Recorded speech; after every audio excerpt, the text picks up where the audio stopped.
Hello students, this question I have taken through which we will learn the motional EMF. In this question is saying figure shows a bar of mass equals to 0.2 kg that can slide without friction on a pair of rails separated by a distance L equals to 1.2 meter and loaded on a inclined plane that makes an angle 25 degree with respect to ground. So this is the rail and this is the inclined, this theta is 25 degree with respect to ground. The resistance of resistor is R equals to 1 ohm.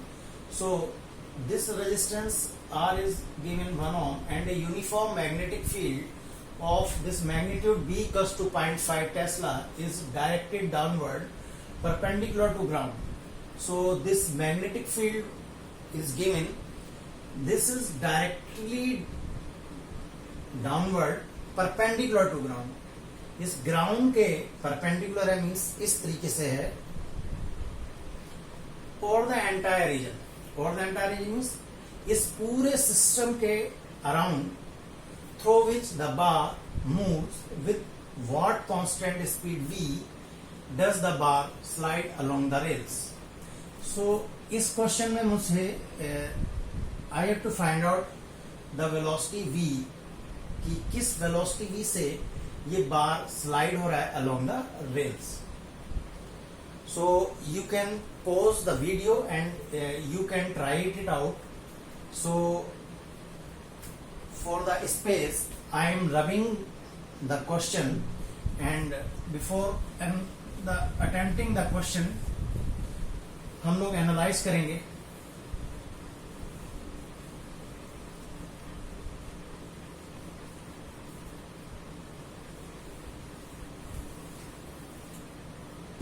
अच्छा, ये motional EMF है.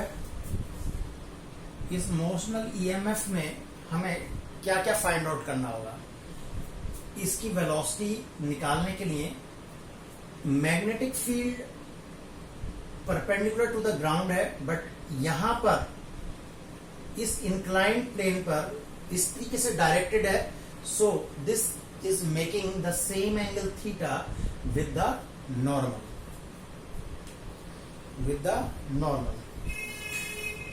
तो यहां पर क्या होगा, motional EMF, जो motional EMF होगा वो किसके डायरेक्टली प्रोपोर्शनल होगा. कंडक्टर में, यहां जो ये कंडक्टर है मास m का, यहां पर मोशनल ईएमएफ किसके प्रोपोर्शनल होगा. तो सबसे पहले ये देखें कि जो मोशनल ईएमएफ है इज प्रोपोर्शनल. किसके प्रोपोर्शनल होगा, किसके प्रोपोर्शनल होता है हमेशा. Perpendicular component proportional to perpendicular component of magnetic field.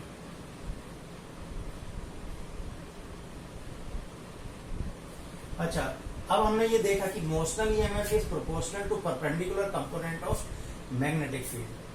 तो इसका मतलब जो भी इसमें ईएमएफ इंड्यूस्ड होगा इस मोशन की वजह से, तो परपेंडिकुलर कंपोनेंट की वजह से होगा और हॉरिजॉन्टल कंपोनेंट की वजह से नहीं होगा मैग्नेटिक फील्ड. तो हमारे लिए इंपॉर्टेंट हो गया perpendicular component of this magnetic field. तो हम यहां पर सबसे पहले अपना मैग्नेटिक फील्ड अगर एफबीडी अगर बनाना चाहें साथ साथ, तो एफबीडी किस तरीके से बनेगी इसकी, कि यहां पर आपकी ये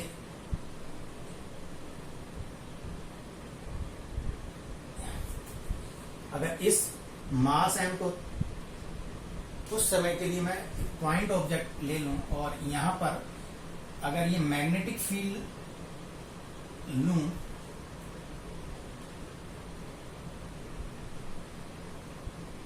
this is the resultant magnetic field जो मुझे दी हुई है. उसका कंपोनेंट मैं अगर रिजॉल्व करूं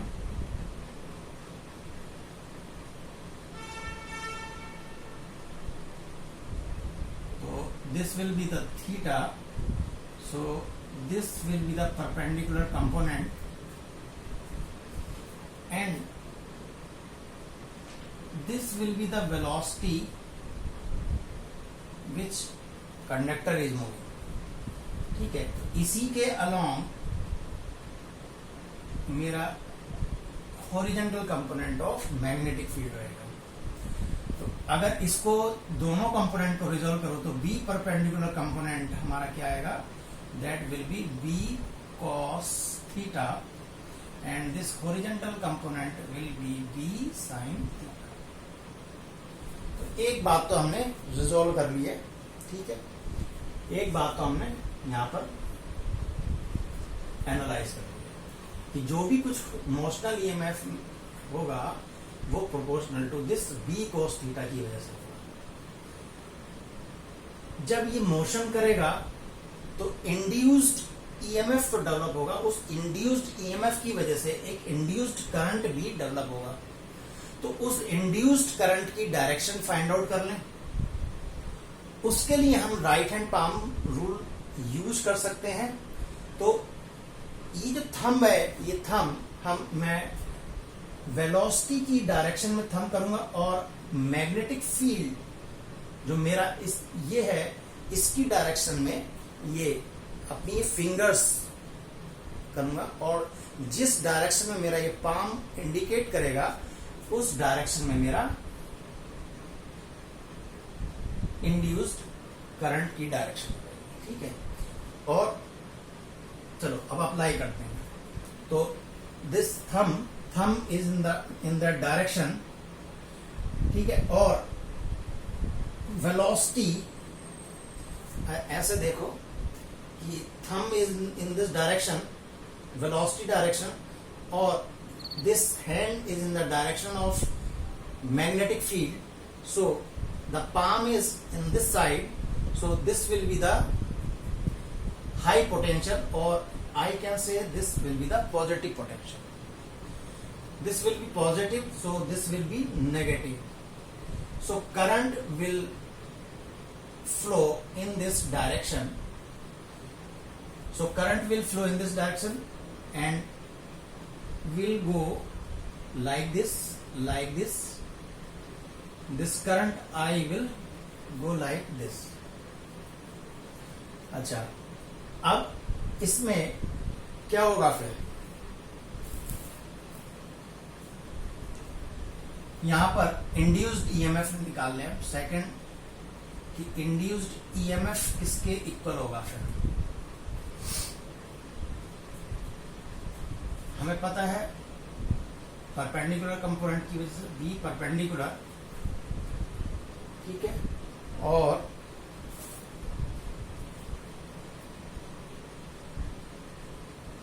दैट विल बी एल।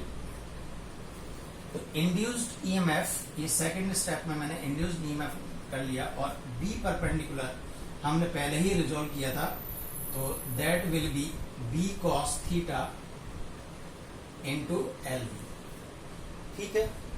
तो यहां पर क्या करूंगा मैं, इसको अरेंज कर लेते हैं, B L V cos theta, induced EMF आ गया ये हमारा, ठीक है। और इंड्यूस्ड करंट की डायरेक्शन भी हमने निकाल ली है। तो अब दूसरा फ्री बॉडी डायग्राम बनाने के लिए, यहां पर मैं क्या करूं, चलो यहां पर देख लेते हैं। दूसरा फ्री बॉडी डायग्राम बनाने के लिए कि फोर्स किस डायरेक्शन में लगेगा और ये पुश इस तरफ हो रहा है, ठीक है। तो उसके लिए हम फिर से अपना पाम यूज करते हैं। ये थंब फिर से मैं इसी को यूज करूंगा, thumb in the current direction. तो करंट की डायरेक्शन क्या है आपके पास,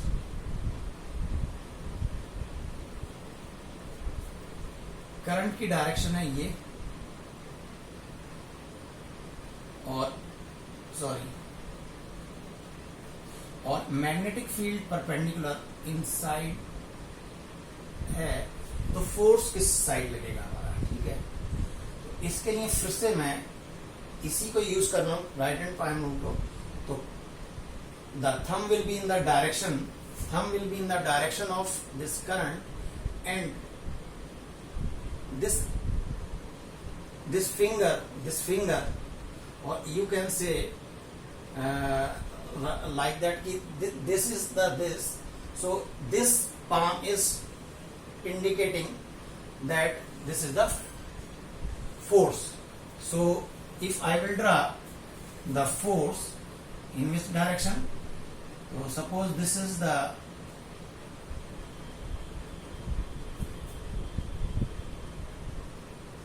ये क्या हो गया, यहां पर अगर मैं इसको एक्स एक्सिस लेता हूं, ठीक है, मैं थोड़ा सा स्पेस के लिए रब कर देता हूं। ये स्टेप तो हमने लिख लिया है ना,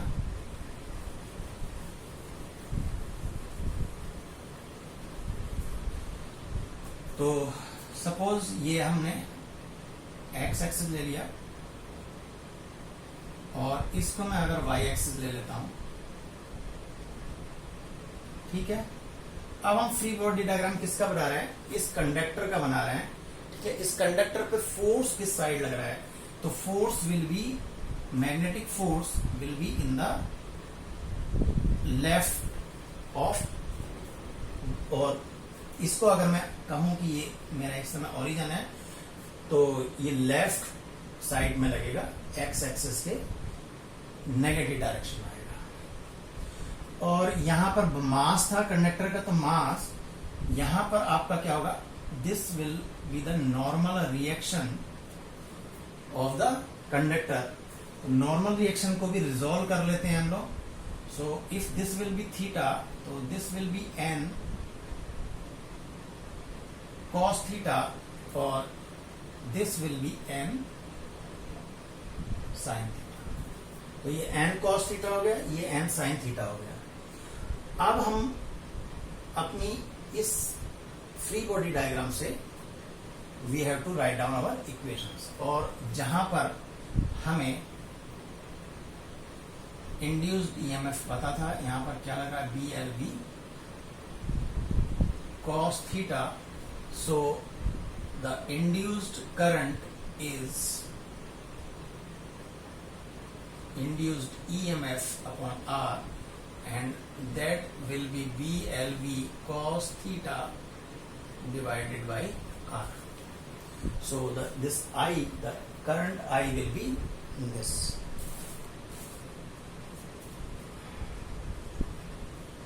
So this FB is in the direction. तो एफ बी क्या होता है हमारा, force on the conductor.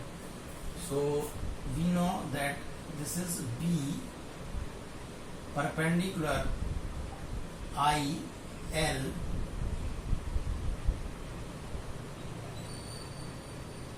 Sign theta, and this force is perpendicular, ठीक है, perpendicular. So here sine theta will be 1 because theta will be 90 degree. So this B perpendicular or B perpendicular will be BLV cos theta, and this I is equal to this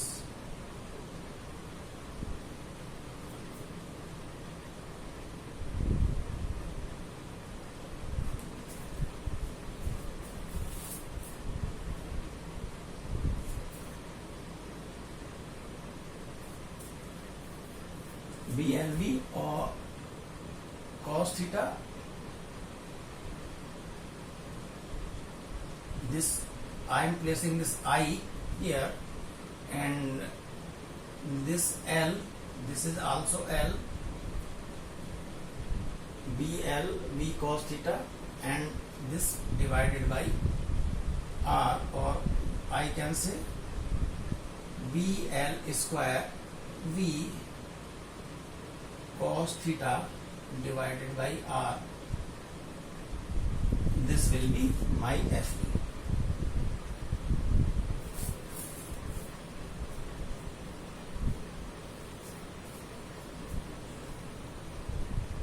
and this B perpendicular, so this B square. So FB will be B square L square B cos theta divided by R.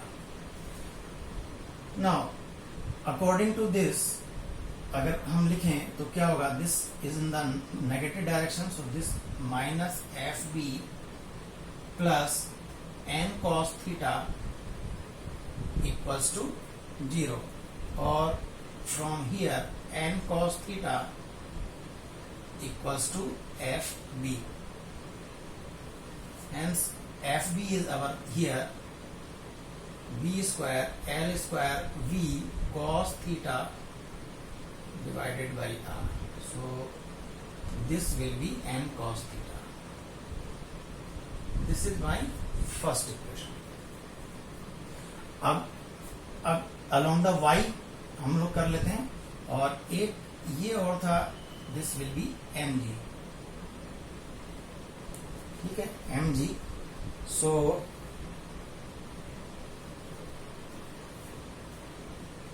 this is n sin theta in the y direction, n cos theta, n sin theta equals to mg. This will be my second equation. If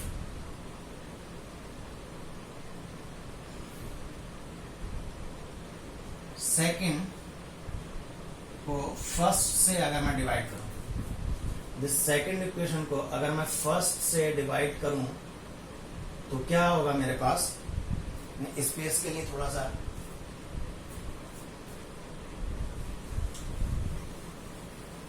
रब कर लेता हूं.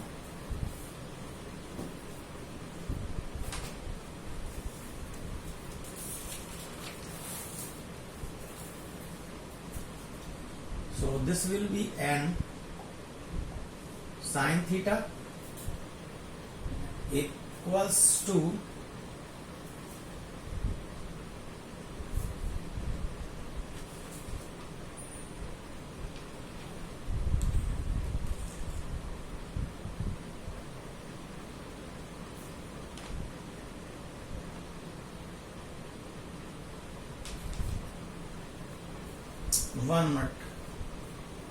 one minute.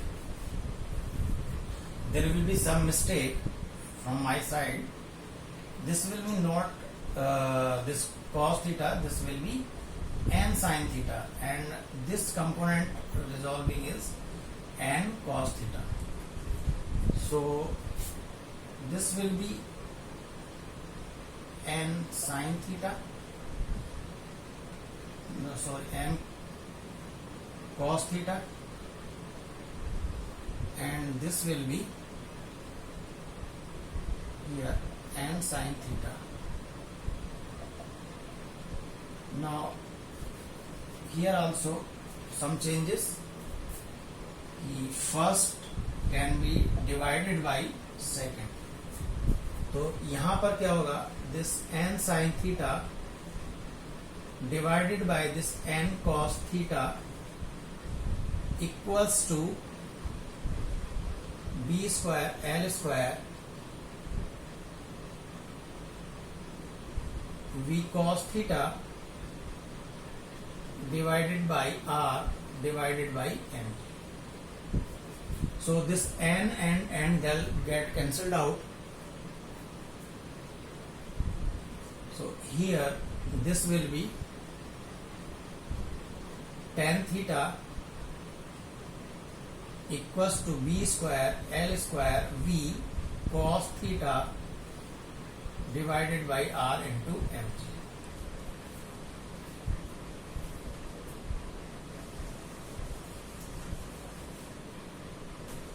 So from here we have to find out the velocity.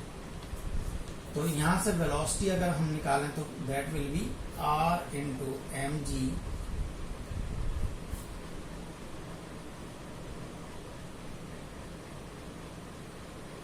into tan theta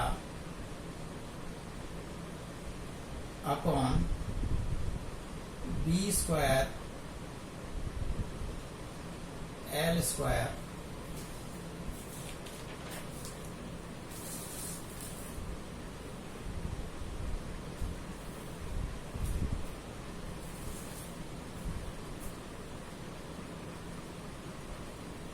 this will be cos theta. RMG tan theta,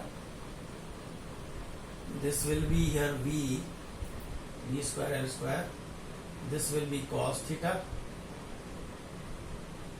this will be tan theta. So if I will put all the values here जो question में दी गई थी, so you can calculate the V, and V is approximately 2.8 meter per second. So this will be your final answer. Hope all of you understand. But इसमें क्या था, motional EMF में हमें पहले तो इंड्यूस्ड करंट और इंड्यूस्ड ईएमएफ ये सब रिजॉल्व करना था with the right hand palm rule, और यहाँ पर इन इक्वेशंस के साथ न्यूटन्स लॉ ऑफ मोशन भी हमारा थोड़ा सा इन्वॉल्व हो गया था. So thank you very much.